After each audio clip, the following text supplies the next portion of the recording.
금년도 어김없이 성탄절이 다가오고 있습니다. 지금은 교회 절기상 대강절입니다. 대강절은 대림절이라고 부르기도 하죠. 성탄절 직전 4주 동안 이어지는 절기입니다. 영어로 대강절은 어드벤트, 이 말은 도래하다, 출현하다, 그런 의미를 가지고 있습니다. 그러니까 세상은 성탄절 장사 속이나 유흥을 위해서 반갑게 맞이하지만 우리 그리스도인은 예수님이 이 세상에 오신 것을 기념하고 맞이하는 기회입니다. 그래서 차분히 말씀을 묵상하고 기도하면서 성탄의 의미를 마음속에 되새기는 기회로 삼아야 할 것입니다. 오늘은 구약 성경 가운데 성탄에 관한 예언의 말씀을 함께 살펴보려고 합니다. 말라기는 구약의 마지막 선지자지요. BC 430년경에 활동한 선지자였습니다. 그는 4장에서 장차 오실 메시아 구세주지요. 그는 바로 예수 그리스도이십니다.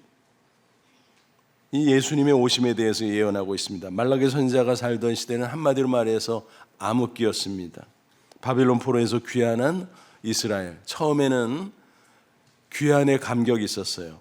잘해보려고 했어요. 그러나 시간이 흘러가면서 영적으로 나태해졌고 또 도덕적으로 타락하는 양상을 보이고 있었습니다. 말라기는 그들을 책망하면서 장차 오실 메시아를 맞이할 준비를 하라, 그렇게 권면하고 있습니다. 본문을 보니까 말라기는 마치 캄캄한 밤을 지나서 여명이 밝아오듯 메시아가 강림하실 것을 예언하고 있습니다. 그날을 가리켜 여호와의 날이라고 불렀습니다. 그날은 메시아 즉 예수 그리스도가 이 세상에 강림하는 날입니다. 구약 성경을 보면 이 여호와의 날 혹은 주의 날이라는 표현이 자주 등장합니다. 그 말은 말세 혹은 종말을 의미하는 겁니다. 우리가 말세, 종말 이런 두 가지 말을 혼용해서 별 구별 없이 사용하는 경우가 많은데 사실은 차이가 많이 있죠. 말세는 메시아가 오신 이후 신약시대 전체의 기간을 가리켜요. 그러니까 일정한 기간이죠. 기간. 그리고 종말은 신약시대가 끝나는 마지막 인류 역사의 마지막 시점을 가리키는 겁니다. 그래서 말세는 기간, 종말은 시점을 가리킵니다. 다시 정리해서 말씀드리면 말세는 예수님의 초림 즉 성탄으로부터 재림까지의 기간입니다. 그 반면 종말은 재림으로 인한 마지막 시점, 인류의 역사의 끝이죠. 정말 그것을 가리킵니다. 구약의 선지자들이 미래를 바라보면서 여호와의 날이라고 한 것은 말세와 종말을 모두 포함했습니다. 다시 말하면 예수님의 초림과 재림을 모두 포함한 것입니다. 그들이 왜 그렇게 받는가 이렇게 설명을 드리면 이해가 쉬울지 모르겠습니다. 산봉우리 2개 멀리서 보면 하나로 보이죠. 근데 가서 보니까 산봉우리를 넘는데 또 하나가 보이네. 뒤에 산봉우리가 또 있는 거예요. 그래서 멀리서 보면 첫째, 둘째가 겹쳐 보이는데 가까이 가서 보니까 구별이 되죠.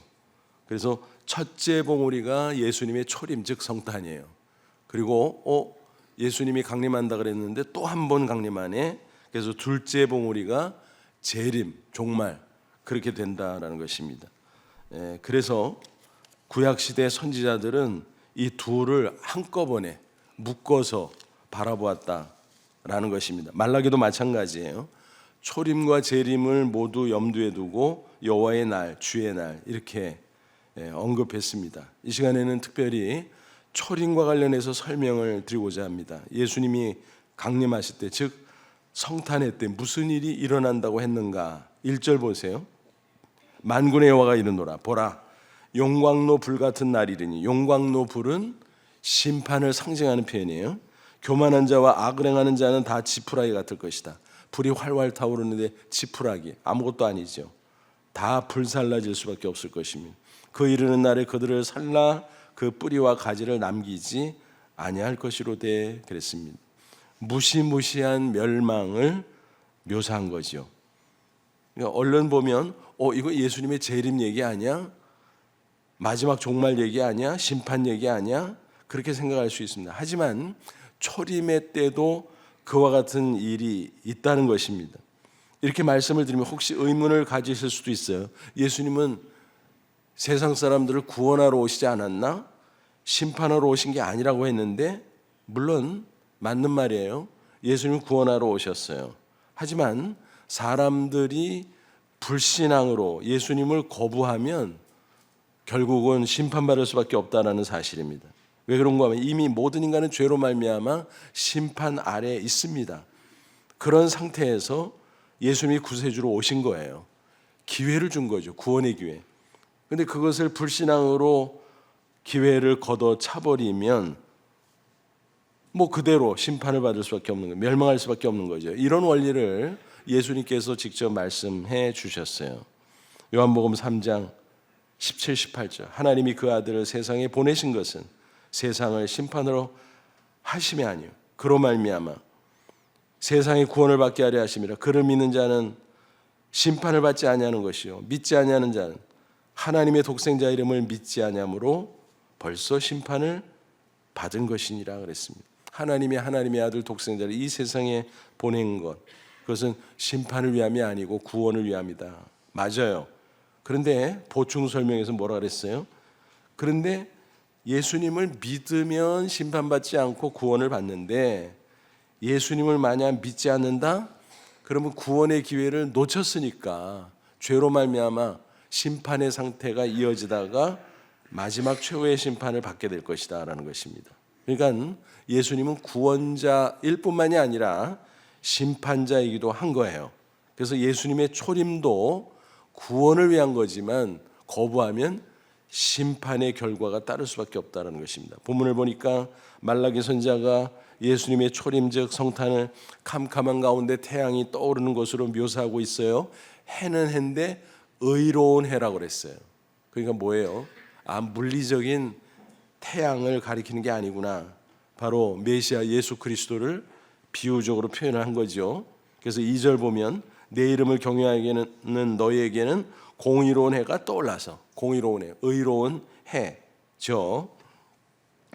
흥미로운 것은 킹 제임스 버전 영어 성경을 보니까 이 해, 태양을 대명사로 번역을 했어요. sun 대명사로. 그리고 그 앞에 정관사 더가 있어요. 뭔가요? 유일한 구세주 예수 그리스도를 가리킨다 하는 것을 우리가 얼른 알아차릴 수가 있습니다.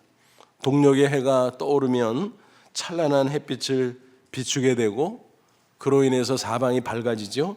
아름다운 일들, 좋은 일들이 나타나죠. 그와 같이 예수님이 오시면 그 의로운 해를 통해서 놀라운 일들이 벌어지게 된다라는 것입니다. 여러 가지 있지만 대표적으로 오늘 본문에 나오는 것을 중심으로 살펴보면 세 가지예요.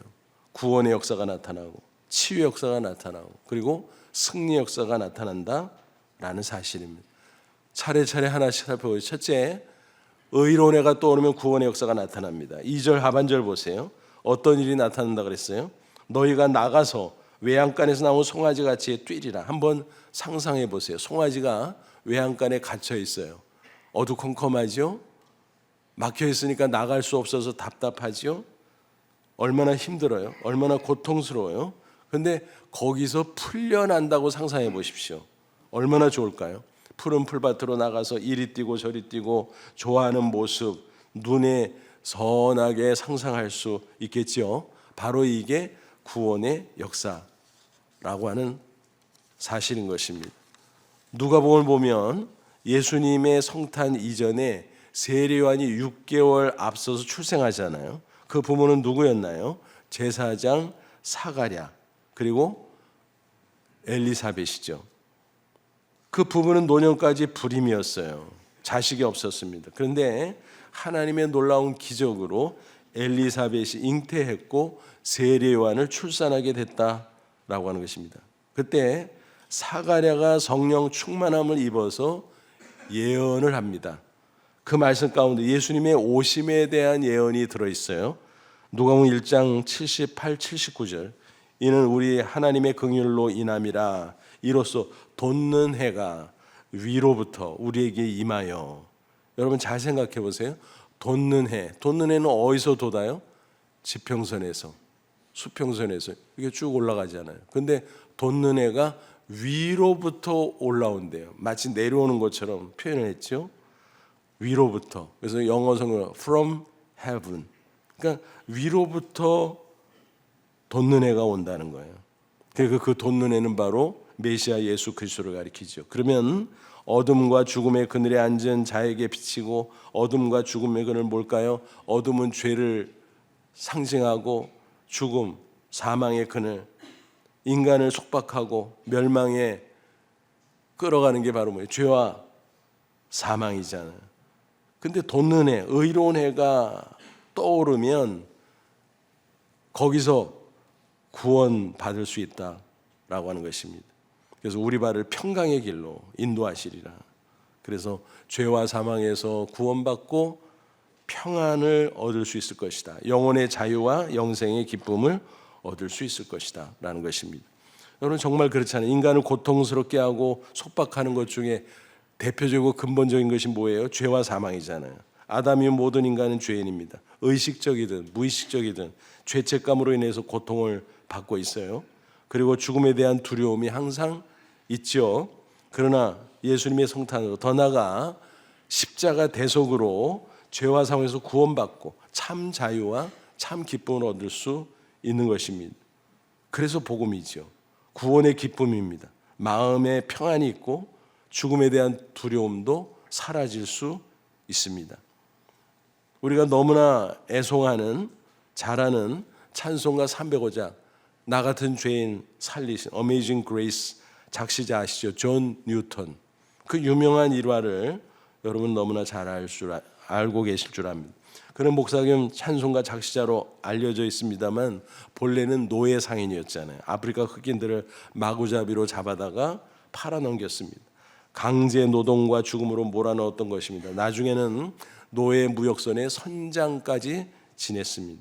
그런데 극적으로 회심했고 그 후에 목사가 됐습니다. 그럼에도 항상 마음 한구석에 죄책감이 남아 있었습니다. 다른 사람들은 몰라도 나같이 극악한 죄인 죄사함을 받을까? 확신이 없었어요. 그래서 늘 죄책감에 시달리고 의심 가운데 있었습니다. 하지만 성경의 약속이 분명하잖아요. 그래서 그 말씀을 붙잡고 구원을 확신하게 됩니다. 그래서 그 감격이 얼마나 컸는지 나 같은 죄인 살리신 Amazing Grace라고 하는 유명한 찬송시를 남길 수 있었다라는 것입니다. 그리고 그는 이런 유명한 말을 남겼습니다. 나는 지금 천국에 간다. 아마 내가 천국에 가면 3번 놀랄 거다. 첫째는 천국에 올 것 같지 않았던 사람들이 와 있는 것을 보고 놀랄 것이고, 둘째는 천국에 꼭 와 있을 거로 기대했던 사람들이 없는 것을 보고 놀랄 것이다. 세 번째는 나 같은 죄인이 그 자리에 와 있는 것을 보고 놀랄 것이다. 뭐예요? 죄인이지만 십자가 대속의 은혜로 구원받을 수 있다. 천국에 갈 수 있다. 그런 확신 가운데 존 뉴턴은 너무너무 감격스러워했다라는 것입니다. 사도 바울도 마찬가지예요. 과거에는 예수님을 거부했고 오히려 믿는 자들을 핍박을 했습니다. 얼마나 못되게 굴었어요. 처형하는데 한편이 되고 또 예수 믿는 사람 핍박하는 정도가 무지막지했죠. 출장까지 다니면서 붙잡아왔죠. 얼마나 사악한 사람이었습니까? 그러나 예수님을 믿고 나서 구원받은 기쁨을 체험하고 이렇게 선언합니다. 이것을 영적인 마그나 카르타라고 그래요. 해방 선언이죠. 로마서 8장 1절 2절 그러므로 이제 그리스도 예수 안에 있는 자에게는 결코 정죄함 심판이 없나니 이는 그리스도 예수 안에 있는 생명의 성령의 법이 죄와 사망의 법에서 너를 해방하였습니다. 구원은 해방이에요. 죄의 속박으로부터 해방되고 사망 권세로부터 해방되고, 그래서 마음의 평안, 기쁨, 영생의 기쁨, 그게 있는 것입니다. 또 장차 천국에 들어갈 수 있는 권세를 얻은 것입니다. 여러분 한번 따져보세요. 하나님의 아들이신 예수 그리스도가 뭐가 아쉬워서 이 세상에 인간으로 내려오셨을까? 그것도 가장 낮고 천한 목수의 아들로 베들레헴 시골 동네에서 방 한 칸도 얻지 못해서 마구간으로 밀려가서 거기서 태어났을까? 뭐가 아쉬워서 그랬어요? 인간이 되셔야 인간의 죄를 대속할 수 있기 때문입니다. 피 흘림이 없은즉 사함이 없느니라. 그래서 십자가에 애매하게 죄 없이 피 흘려 죽으시고 대속하기 위함이었습니다. 그럴 때 믿는 자의 죄를 사해 줄 수 있고 믿는 자를 영원한 사망에서 구원할 수 있었던 것입니다. 그래서 예수님은 하나님의 아들이지만 굳이 이 땅에 인간으로 오셨다라고 하는 것입니다. 그러니까 다시 정리해서 말씀드리면 예수님이 왜 이 세상에 인간이 돼서 성탄하셨나? 십자가 지기 위해서. 딴 거가 없어요. 성탄은 십자가를 전제합니다. 그런데 많은 사람들이 맥도 모르고 기쁘다 구주 오셨네, 뭐 기쁜 내용을 알아야 될 거 아니에요. 그냥 놀기 좋아서 흥겨워서 기쁘다 구주 오셨네, 또 메리 크리스마스, 뭐가 그렇게 즐거워? 뭘 알아서 즐거워야 되는.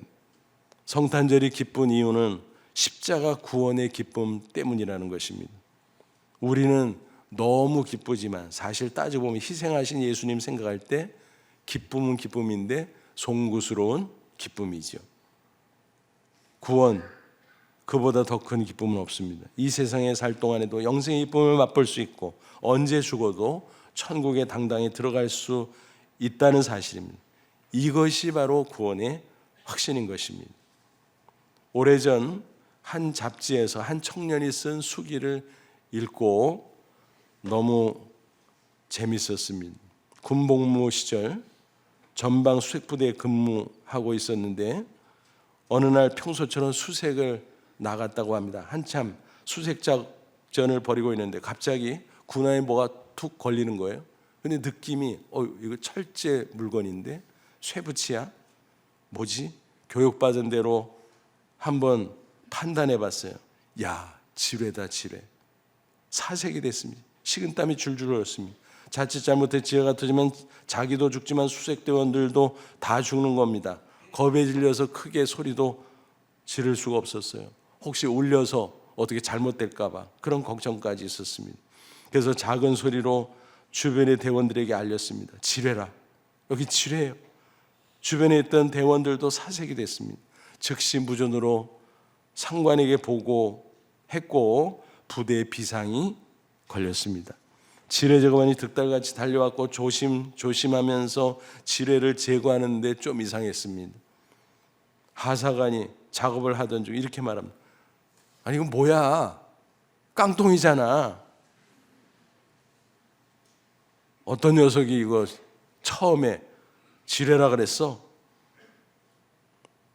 역으로 또 난리가 났습니다. 지뢰 소동 결국 해프닝으로 끝났지만 부대장이 너무너무 화가 났습니다. 그 청년 병사에게 온종일 기합을 주는데 완종군장을 하고 연병장을 계속 해가 질 때까지 돌으라고 그렇게 명령을 하달했습니다. 한번 상상해 보세요. 얼마나 힘들었을까. 땀을 뻘뻘 흘리면서 완종군장 얼마나 무거워요. 그런 상태로 돌고 또 돌고. 그런데 그 청년의 수기는 이렇게 끝났습니다. 그날 나는 하루 종일 혼자서 희죽거리며 연병장을 돌았다. 기분이 정말 째졌다. 여러분 공감하시겠습니까? 저는 공감을 할 수 있을 것 같아요. 그죠? 아니 죽지 않고 살았잖아요. 연병장 좀 돌면 어때? 일주일 내내 돌라 그래도 돌겠어. 그렇잖아요. 죽을 줄 알았는데 살았잖아요. 여러분 이해가 되시죠? 죽다 살았는데 연병장 도는 것쯤이면 무슨 문제가 되겠습니까? 구원의 확신을 갖는 것도 마찬가지라는 것입니다. 여러분 우리가 정말 천국과 지옥의 실제를 믿습니까? 그렇다면 구원받았다는 얼마나 큰 감격입니까? 야, 나 지옥 안 가도 돼. 나 천국 갈 수 있대. 야, 예수님이 내 마음속에 오셔서 나에게 평안을 주셨어. 기쁨을 줘서 얼마나 큰 감격입니까? 세상을 살면서 겪는 웬만한 문제는 문제도 아닌 거예요. 뭐 문제예요? 아무것도 아니지. 구원이 있는데. 그렇지 않아요. 설사 고난이 닥쳐도 낙심하지 않습니다. 영혼 속에 솟아나는 구원의 기쁨으로 넉넉히 극복해낼 수 있다라는 것입니다. 아무쪼록 이번 대강절과 성탄절에 의로운 해로 떠오르는 예수 그리스도로 인해서 구원의 큰 기쁨으로 충만해지는 저와 여러분 되시기를 주님의 이름으로 축원합니다. 둘째로 의로운 해가 떠오르면 치유의 역사가 나타납니다. 2절 다시 보세요.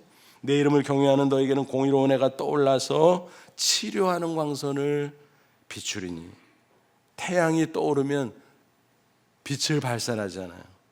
의로운 해도 빛을 발산하는데 그것이 치료하는 광선이라는 것입니다. 여러분, 물리적인 태양도 어때요? 그 햇볕이 어떻습니까? 효과가 있잖아요. 능력 있잖아요. 소독이 되잖아요. 예를 들어서 장마철에 이부자리가 눅눅해졌는데 밖에다가 내놓으면 햇볕이 쪼여지고 소독이 되잖아요. 그죠? 그 안에 곰팡이가 붙을 수도 있고 병균이 붙을 수도 있는, 다 소독이 되잖아요. 물리적인 햇볕도 그런 놀라운 능력을 가지고 있습니다. 또 요즘에는 의학의 발달로 레이저 치료법이 많이 사용되잖아요. 인간의 지혜로 발견한 놀라운 치료법. 그렇다면 의로운 해가 되시는 예수 그리스도로부터 나오는 광선은 얼마나 또 강력할까? 그게 바로 치료하는 광선의 의미인 것입니다. 실제로 예수님은 이 세상에 계실 때 많은 병자를 치유해 주셨습니다. 예나 지금이나 사람들은 많은 질병으로 시달리지 않습니까? 예수님께서는 가지각색 병자들을 고쳐주셨어요. 육신의 병도 마음의 병도 다 고쳐주셨어요. 마태복음 4장 23, 24절 예수께서 온 갈릴리에 두루다니사 그들의 회당에서 가르치시며 천국 복음을 전파하시며 백성 중에 모든 병과 모든 약한 것을 고치시니 그 소문이 온 수리아에 퍼진지라.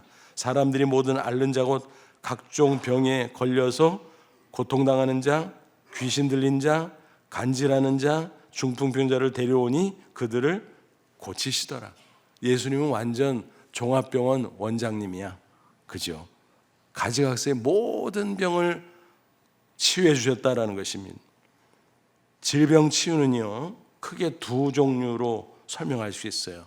일반 은혜, 이거는 신불신을 가리지 않고 모든 사람에게 베푸는 은혜예요. 일반 은혜로서 의학 치료가 있어요. 의학으로. 의학이 발달되면서 얼마나 우리가 그 혜택을 받아요. 하나님의 일반 은혜예요. 그런데 특별 은혜로 의학을 넘어서서 또 의학과 별도로 치유하는 신유가 있습니다. 신비로운 놀라운 치유죠. 그래서 디바인 힐링이라고 하죠. 이따금 의사 선생님 중에서 질병에 걸렸을 때 목사인 저에게 찾아와서 기도해 주세요 요청하는 분들이 있습니다. 그럴 때면 조금 좀 기분이 묘해요. 아유, 치료해 주시는 분인데 치유를 위해서 기도받겠다고 오셨네. 근데 그게 믿음이죠. 그게 신앙이죠. 또 반대로 제가 어떤 때는 좀 아플 때가 있잖아요. 몸에 좀 이상이 있을 때가 있잖아요. 그러면은 기도도 하지만 저는 저대로 목사임에도 질병 치유를 위해서 의사 선생님을 찾아갈 때도 있죠. 무슨 말인지 이해가 되시죠? 그러니까 서로 도와줄 수 있는 거예요. 왜? 일반 은혜인 의학 치료도 하나님의 은혜고 특별히는 신유도 하나님의 은혜고 둘 다 유효하다라는 것입니다. 따라서 우리는 의학도 사용하지만 또 의학 사용할 때도 마찬가지고 결국은 하나님이 고쳐주실 것을 믿고 예수님이 비춰주는 치료하는 광선을 받기 위해서 간절히 기도해야 할 것입니다. 할렐루야 교회 원로이신 김상복 목사님의 저서에 나오는 간증입니다. 그분은 미국에서 신학교 교수 사역과 목회 사역을 하시다가 오래전 귀국해서 한국교회에서 많은 사역을 감당하면서 존경받는 어르신입니다. 목회도 하시고 신학교도 하시고 또 교계의 중요한 일들도 감당하시고 지금까지 그렇게 해오고 있습니다. 근데 그분이 미국에서 결단하고 귀국할 때의 간증입니다. 미국에서도 뭐 다양한 사역을 충분히 펼치고 있었기 때문에 굳이 한국에 나올 이유가 없었어요. 그분으로서는. 근데 한국에서 어떤 인사들이 찾아와서 한국교회를 위해서 귀국해 주세요. 그래서 사역해 주세요. 이렇게 제안을 하는 겁니다. 근데 본인으로서는 별 생각이 없었대요. 그래서 거절하는데도 계속 강권하고 또 찾아오고 또 찾아오니까 고민이 된 거예요. 그로 인해서 심신이 몹시 아프게 됐다고 합니다. 눈도 어두워지고 귀도 잘 들리질 않고 목소리도 잘 나오지 않고 심지어는 살이 막 아프고 온통 육체 곳곳에 고통을 느낄 수밖에 없었습니다. 너무너무 괴로웠던 거예요. 그래서 또 나 찾아와서 또 강권하면 어떡하지? 그래서 고민 끝에 도피하기 위해서 영국으로 1년 연구년을 가게 됩니다. 그때 놀라운 일이 벌어졌어요. 무슨 깊은 신학서적으로 읽다가 놀라운 일이 벌어진 것이 아니라 성찬 예배 참석했는데 기도하면서 하나님 이 문제 어떻게 하면 좋겠습니까? 하나님께 다 맡깁니다. 하나님의 뜻대로 하옵소서. 그렇게 기도하고 차례가 되어서 성찬을 받았는데 그 순간 눈물이 주르륵 흐르면서 마음에 평안이 오고 입술에서 저절로 찬송이 나왔다는 것입니다. 신기하게 그 이후에 그렇게 아팠던 몸과 마음이 치유됐다는 것입니다. 신의 역사였죠. 이분은 신학자잖아요. 목사이기도 하고. 그런데 그 순전한 믿음으로 신유의 역사를 체험했다라는 간증입니다. 그로부터 몇 달 동안 하나님의 뜻을 구했는데 하나님께서 선명하게 한국으로 가라, 한국교회를 위해서 사역하라, 그 음성을 들려주셔서 귀국을 결단하게 되었다라는 간증입니다. 여러분, 그렇습니다.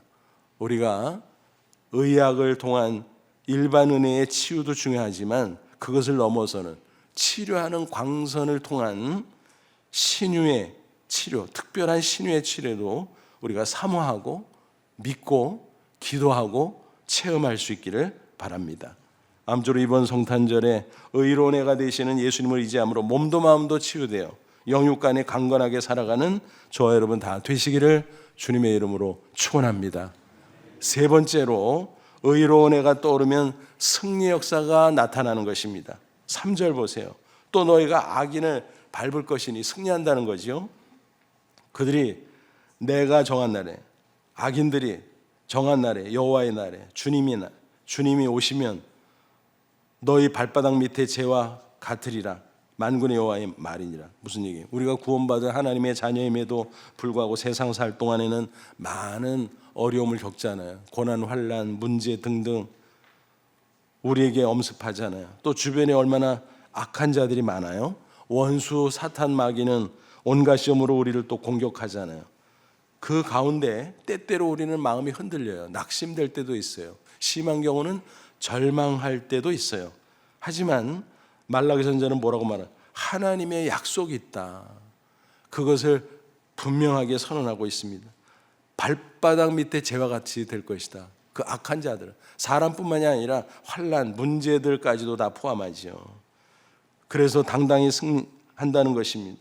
예수님 약속해 주셨잖아요. 요한복음 16장 33절 이것을 너희에게 이르는 것은 너희로 내 안에서 평안을 누리게 하려 함이라. 세상에서 너희가 환난을 당하나 담대하라. 내가 세상을 이겼노라. 세상 사니까 환난 당하는 거 당연하다. 누구나 다 당한다 라는 거예요. 그러나 예수님이 승리자인데 그 승리의 능력으로, 권능으로 우리를 도와주기 때문에 이긴다. 그러니까 걱정하지 말고 평안을 누려라. 그 말씀입니다. 예수님은 스스로 인간이 되셔서 이 땅에서 온갖 고초를 다 당해보셨습니다. 우리가 당할 수 있는 모든 범위, 모든 차원의 고통을 그 이상으로 당해보셨어요. 그것을 체휼이라 그러잖아요. 요즘 잘 안 쓰는 단어죠. 예수님의 체휼. 그래서 우리의 모든 고난을 다 아세요. 익히 이미 다 당해보셨어요. 그리고 마지막 십자가에 못 박혀 죽으셨다가 부활하셨어요. 승리죠. 그리고 승천하셨어요. 승리죠.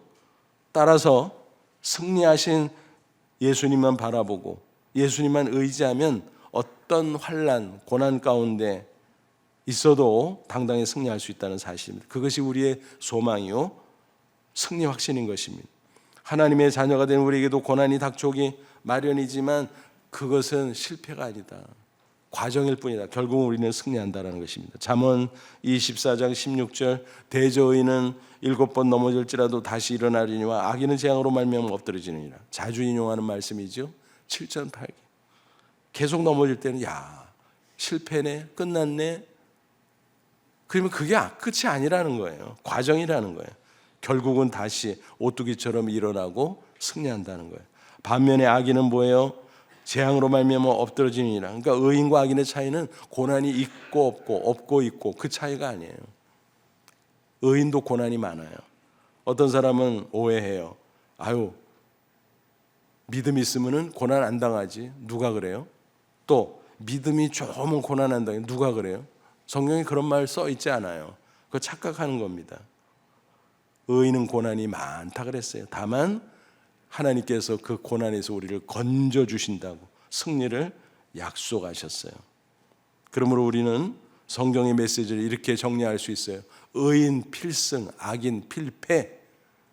그러니까 과정은 이럴 수도 있고 저럴 수도 있어요. 악인들은 뭐 형통하고 떵떵거리는 것처럼 보이지만 그거 승리한 게 아니에요. 과정이지. 마지막 결론은 실패, 멸망인 것입니다. 의인은 반대로 고난이 있고 역경의 풍파가 있고 뭐 이런저런 어려움이 있고 그게 실패가 아니에요. 패배가 아니에요. 과정이에요. 결국은 승리.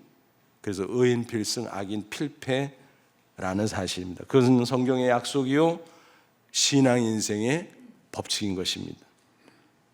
여러분 심지어 우리 그리스도인은 어떻습니까? 죽음이 닥칠 수도 있잖아요. 누구나 다 죽음을 맞이하죠. 그러나 그때도 여전히 소망이 있습니다. 죽음 실패 아닙니다. 천국에 들어가는 관문일 뿐이에요. 게이트. 그러므로 죽음조차 영광스럽고 감사한 것입니다. 잠언 14장 32절 악인은 그 환난에 엎드러져도 의인은 그 죽음에도 소망이 있느니라. 죽어도 천국. 믿질 게 없는 인생이에요. 그래서 의인 필승이라고 거듭 말씀드린 것입니다. 그러므로 저와 여러분 승리하신 예수님은 믿음으로 바라볼 수 있기를 바랍니다. 여러분 문제 파악은 해야 되죠. 우리를 향해서 오는 고난, 역경, 풍파, 환난 그 문제가 어떤 것인가 파악은 해야 되겠죠. 그런데 거기에 너무 시선을 집중하면 안 돼요. 시선을 떼서 시선을 이동해서 주님에게 시선을 집중해야 돼요. 세상의 시험 문제는요 문제를 뚫어지게 바라봐야 되는데 인생의 문제는 문제를 뚫어지게 바라보면 거기에 말려들어요. 그래서 오히려 마음이 흔들리고 절망하고 스스로 패배하고 그렇습니다. 그래서 문제 파악을 해서 잠깐 문제를 보지만 그러나 시선을 이동해서 주님께 시선을 집중해야 승리할 수 있어요. 히브리 기자는 말합니다. 12장 2절 믿음의 주여 또 온전케 하시는 이 예수를 바라보자. 그는 그 앞에 있는 기쁨을 위하여 십자가를 참으사 부끄러움을 개의치 아니하시더니 하나님 보좌 옆에 앉으셨는지. 무슨 얘기예요? 십자가는 고통과 수치예요. 그래서 예수님이 꾹 참았어요. 왜? 요거 지나가면 승리가 있거든. 부활이 있고 승천이 있고 천국의 영광이 있고 그랬더니 정말 승리하셨어. 그 예수님을 바라보자. 영어 성경 보니까 뭐라고 돼? Let us fix our eyes on Jesus. 뭐예요? 직역하면 예수님에게 우리의 눈을 고정시키자. 시선 집중. 그래서 다시 한번 말씀드리면 고난이라고 하는 환난이라고 하는 문제가 우리한테 닥쳐옵니까? 문제를 보세요. 일단 어떤 문제인가 파악은 하세요. 그러나 그 다음 가급적 빨리 시선 이동해서 주님께 시선을 집중하십시오. 그리고 기도하십시오. 그럴 때 승리할 줄로 믿습니다. 여러분 이런 복음송 아시잖아요. 괴로울 때 주님의 얼굴 보라. 이 복음송의 원래 영어 제목은 직역하면 어둠의 시절에 당신의 눈을 들으라, 들어보라, 그런 뜻이에요. 이제 우리말로 번역하면서 괴로울 때 주님을 보라 이렇게 번역을 한 거죠. 그 가사가 어떻습니까? 괴로울 때 주님의 얼굴 보라, 평화의 주님 바라보아라. 세상에 시달린 친구들아, 위로의 주님을 바라보아라. 눈을 들어 주를 보라, 내 모든 염려 주께 맡기라. 슬플 때 주님의 얼굴 보라, 주님, 사랑의 주님 안식 주리라. 주님을 바라보면 승리할 수 있다는 것입니다. 의로운 태양 대신 주께서 우리에게 용기를 주시고 새 힘을 주시고 당당하게 승리하도록 역사에 주신다는 사실입니다. 여러분 요즘 우리에게 얼마나 많은 고난과 어려운 문제들이 있습니까? 개인적으로, 가정적으로, 더 나아가서 국가적으로 건강의 문제, 물질의 문제, 자녀의 문제, 사업, 직장의 문제, 인간관계의 문제 헤아릴 수가 없죠. 게다가 국가적으로 극심한 혼란 가운데 처해 있습니다. 지난 주간에 여러분 얼마나 놀라셨어요? 얼마나 당황하셨습니까? 저도 개인적으로 얼마나 당황스러운지 몰라요. 늦은 시간이었지만은 금방 접하게 됐어요. 대통령의 비상계엄 발표. 야, 이게 뭐지? 무슨 일 있나? 북한이 쳐들어왔나? 별 생각을 다 했어요. 근데 알고 보니까 말도 안 되는 것이었어요. 계엄의 요건이 안 되는, 저 같은 비전문 가도 알 수 있는 그런 수준의 어처구니 없는 일을 해버린 거예요. 앞으로 어떻게 전개될지 모르지만 어쨌든 그때 그 발표를 들으면서 저는 순간 몸으로, 피부로 45년 전에 그 계엄 당시의 그 상황이 그대로 느껴졌습니다. 제가 4학년 2학기 때였거든요. 11.6, 12.12 구테타 이런 일련의 사태들이. 그리고 이제 대학원에 진학해서 2년 동안 대학원 다니면서 이제 조교를 했기 때문에 학교 돌아가는 거, 또 캠퍼스에서 벌어지는 거, 그 당시 그런 생생한 체험을 했는데 그때 계엄 당시에 그 분위기, 그때 그 불편하고 힘들었고 답답하고 괴롭고 눈물 났던 그런 것들이 한꺼번에 막 피부에 와닿으니까 도저히 견딜 수가 없어요. 야, 이게 6개월, 1년 만약 지속된다면 내가 살아갈 수 있을까? 살아가야지만 그런 생각이 막 들었어요. 근데 나중에 보니까 2시간 만에 그게 해결이 된 거예요. 다행이면서도 한편으로는 어떻게 이런 일이 벌어질 수 있는가? 어떻게 이런 일이 벌어질 수 있는가? 이제 사태가 어떻게 진정될지 모르지만 저는 개인적으로 기도하면서 확신합니다. 그날 밤에 하나님이 대한민국과 함께 하셨습니다. 그게 그대로 진행됐다면 무슨 일이 벌어질지 모르는 그런 상황이었는데 하나님께서 정리해 주셨어요. 앞으로도 어떤 방향이든지 잘 모르지만 분명히 정리해 주실 줄로 믿습니다. 우리는 각자의 자리에서 자기의 역할을 최선을 다해서 잘하고 이 나라를 든든히 지켜야 할 것입니다. 우리는 평범해서 더 이상 큰 일을 할 수 없을지라도 전능하신 하나님, 의로운 태양이신 주님을 바라보며 기도할 수는 있습니다. 우리가 기도하면 하나님께서 역사해 주실 줄로 믿습니다.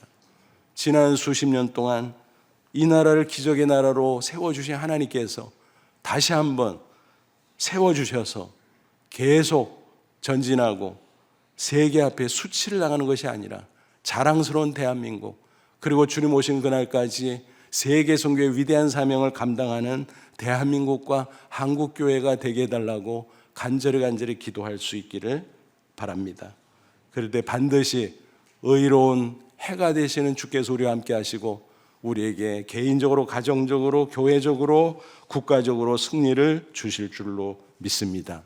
지금 우리는 대강절을 보내고 있습니다. 세상의 요란함과 분주함에서 벗어나 잠잠히 예수님의 성탄을 기다리며 묵상하십시오. 우리 마음에 삶의 현장에 의로운 해가 떠오름을 경험하십시오. 그래서 구원과 치유 그리고 승리의 기쁨이 가득한 이번 대강절과 성탄절이 꼭 될 수 있기를 주님의 이름으로 축원합니다. 기도하겠습니다. 이 말씀 붙잡고 기도하지. 하나님, 그렇습니다. 의로운 해가 떠오르면 구원의 역사가 나타나고 치유 역사가 나타나고 승리 역사가 나타나고 주님 감사합니다. 이미 예수님 오셔서 십자가 지고 부활하시고 승천하시고 성령을 보내시사 나로 예수 믿고 구원받게 하신 것을 감사합니다. 구원의 기쁨으로 승리하게 하시고 감사하게 하시고 또 우리의 몸도 마음도 병든 것들, 상처받은 것들, 괴로운 것들 다 치유해 주시기를 원합니다. 의로운 해를 바라봅니다. 또 슬프고 힘들고 이런저런 어려운 문제들, 개인적으로, 가정적으로, 교회적으로, 국가적으로 어려운 난제들, 주님 우리는 할 수 없습니다. 그러나 주님은 능하신 분이기에 할 수 있음을 믿습니다. 우리가 간절히 기도하오니 승리 역사 허락해 주시옵소서. 우리 다 같이 간절한 마음으로 기도하시겠습니다. 자비하신 아버지 하나님 은혜와 사랑을 진심으로 감사합니다. 이 시간 주의 말씀으로 우리를 새롭게 하시고 격려해 주시기를 간절히 바라옵나이다. 힘으로 능으로 되지 아니하니 성령으로 역사해 주시기를 간절히 원합니다. 자비하신 아버지 감사합니다. 자비하신 주님 감사합니다. 아버지여 도와주시옵소서. 아버지여 인도해 주옵소서. 아버지 역사해 주시옵소서. 아버지 감사합니다. 항상 주 안에서 그 능력으로 승리할 수 있도록 도와주옵소서. 의로운 해가 떠오르면 주님을 믿음으로 바라볼 때 구원의 역사, 치유 역사, 승리 역사가 있는 줄로 믿습니다. 이번 대강절과 성탄절에 이 놀라운 은혜를 풍성하게 체험할 수 있도록 역사해 주옵소서. 특별히 어려움에 처한 이 나라의 민족을 위해서 간절히 기도하며 하나님의 승리를 구할 때 하나님께서 도와주시고 역사해 주실 줄로 믿습니다. 예수님의 이름으로 기도합나이다. 아멘.